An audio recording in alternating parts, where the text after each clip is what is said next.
A dude screamed to me the other night, "Hey, Will, I want to be an actor, man. I want to be an actor just like you." But I was just sitting here thinking, and it dawned on me, 99% of people that say stuff like that are not willing to do what it takes to make their dreams come true. The Marines have a saying, everybody wants to go to heaven, but nobody wants to die.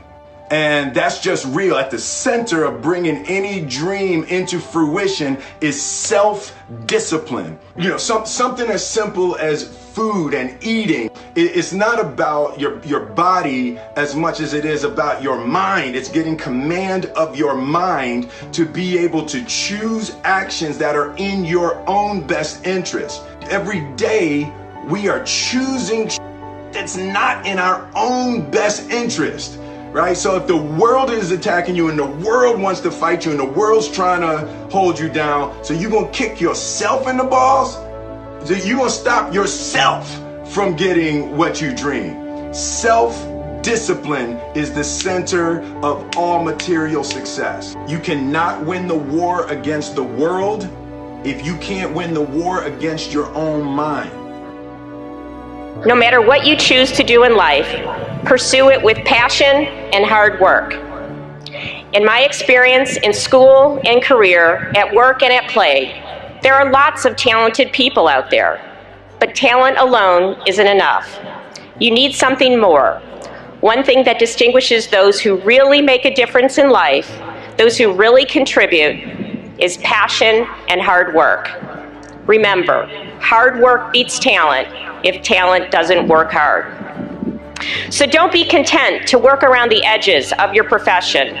Don't wait to be invited to important meetings or asked to work on crucial assignments. Instead, do what it takes to ensure that you're in the middle of your business.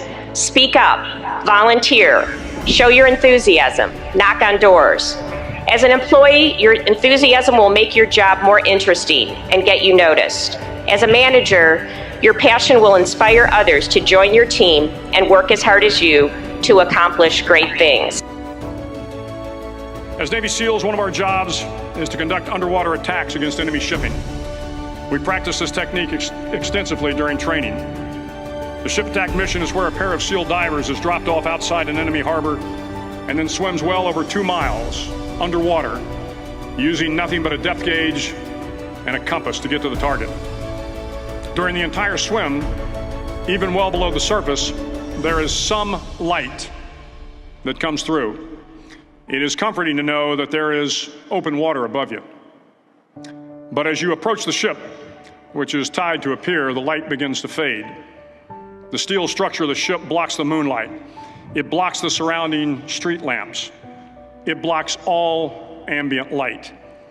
To be successful in your mission, you have to swim under the ship and find the keel, the center line, and the deepest part of the ship. This is your objective.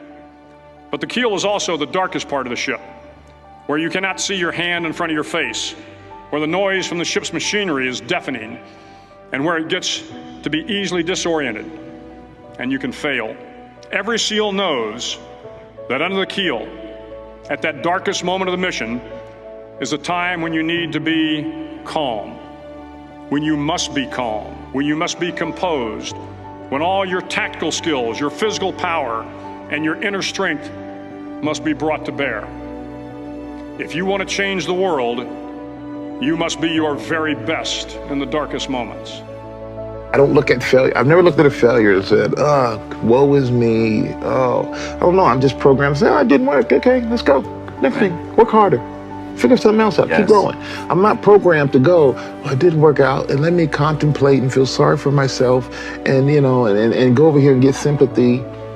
I don't know if it's where I was brought up or if it's from the business of football where it's win or lose. Right. It's like success or failure. And if you lose a football game, I don't have time to think about how I lost it and what I did wrong, because if I'm doing that, the guy I'm playing next week is getting ahead of me. So I got to worry about what's coming up next and push for what's next and get better for what's next. Not get better for what's in the, not worry about what I wasn't good enough for in the past. Right. And I've done sitcom fail, business stuff fail. But you figure it out. Life is about figuring it out. Life is not going to be perfect. And if you expect it to be perfect, you're fooling yourself. And a perfect life without a challenge is not a perfect life, it's a boring life. There's no amount of material thing that can bring you happiness. Even if you buy whatever the thing today is the latest thing, somebody has more than that. Right. And if you constantly think having the latest thing is going to make you happy, you'll always be unhappy because someone has the later things, right? And the minute you buy something, guess what happens? It no longer matters, right? And you always keep chasing the next thing and the next thing, and you keep collecting the toys.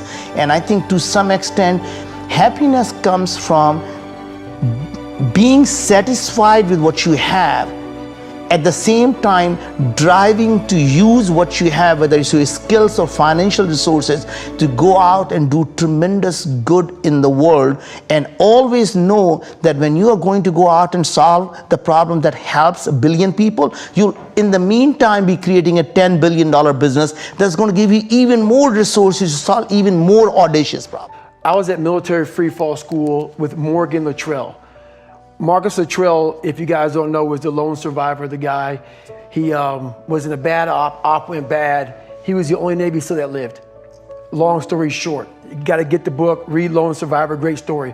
Morgan is Marcus Luttrell's twin brother, and I was there with Marcus. So what happened was myself and Morgan were in free fall school. At the same exact time, Marcus was in the worst incident in SEAL history. So I knew that Marcus might be dead. He wasn't dead, everybody else was dead. So I actually brought Morgan, I actually told Morgan, hey man, your brother was in a bad incident. I don't know if he's alive, I don't know what's going on. Long story short, Marcus is alive, and I go on to want to raise money for families. All these guys died, they all had kids. I want to raise money for the Special Operations Warrior Foundation. It's a foundation where 100% tuition goes to these kids to go to college, full tuition, whatever. So I found this great foundation. I'm gonna raise money for it. So I said, you know what? I have to Google something that's evil, something very hard. I knew nothing about ultra marathons. I hadn't even run a marathon. I knew nothing about this world. So I Googled the top 10 hardest races in the world. And what comes up is a Badwater 135. It's a 135-mile race through Death Valley in the summertime. I thought it was a stage race. I thought it was a race where you run like 20 miles, set up camp, barbecue outside, and then go run some more the next day. So I called the race director up at the race and said, hey, Chris, his name is Chris Kosman, I want to do your race. So we had a long conversation. I was much heavier then, and I hadn't put running shoes on in over a year. How heavy are you at this point? I'm around between 240 to 270. Whoa. I'm in that range. My weight has varied a lot through the SEAL teams and out of the SEAL teams, so I was a heavy guy. But the long and short of it all was I hadn't put running shoes on in over a year. I was a big time power lifter. I lifted weights heavy, that's what I did. Right. I got back home from Iraq, went straight to free fall school, and then this happened. So I called Chris Kosman up on a Wednesday. He says, look man, the only way you can qualify for my race is to run 100 miles at one time in 24 hours or less. There happened to be a race that Saturday, so 4 days later. And he said, if you qualify by running 100 miles or less in 24 hours, I will consider you my race. I'm gonna cut to the chase. I signed up for this race. It's called the San Diego One Day, where you run around a 1 mile track for 24 hours to see how many miles you can get. My goal was 100 miles. So I got to mile 70, and I cleared 70 miles in like 12, 13 hours pretty quickly, but I was done. My feet were broken. I was stress fractures, shin splints, muscles were tearing. I was in bad shape. I was eating Ritz crackers and drinking Olaplex. That's all I had. No water, didn't know what the hell I was doing out there. Had on some tube socks. It was just ridiculous. It was a clown show. So I sat down at mile 70, and at this time I was married. And I look at my wife and I was like, I'm messed up bad. So I literally start to turn white. And when a black guy turns white, you're pretty. So here I am, I'm all in this chair, I'm at mile 70, I got 30 miles to go. I'm jacked up. I got to go to the bathroom, and the bathroom's like 20 feet from me. It's a porta potty. I can't get out of the fucking chair. So I'm peeing blood down my leg. Whoa. Pooping up my fucking pack. And I got 30 miles to go. And I can't stand up because my blood pressure's all messed up. I've been in 3 hell weeks, Ranger School, overcome so many obstacles in my life. This last 30 miles of this race is when I realized a human being is not so human anymore. We have the ability to go in such a space if you're willing to suffer, and I mean suffer. Your brain and your body, once connected together, can do anything. And this 30 miles was the life-changing moment. I was out of it. I was in the worst pain in my entire life. I was, to me, on the brink of death. And I was able to chunk this 30 damn miles into small pieces. I was so driven, and I'm not gonna say motivated because motivation's crap. Motivation comes and goes. When you're driven, whatever's in front of you will get destroyed. So I sat in this chair and I was so driven to succeed in this race. And at this time, everybody goes, were you thinking about the guys that died? And I'm not gonna lie to you, I wasn't. This became a personal thing. This became me against this race, me against the kids that called me nigger, me against me. It just became something that I took so violently personal. And I broke this thing down into small pieces. I said, okay, I gotta get nutrition. I gotta be able to stand up before I can get off this curb and get off this chair and be able to go 30 miles. So I went through all these small steps and I was able to stand up.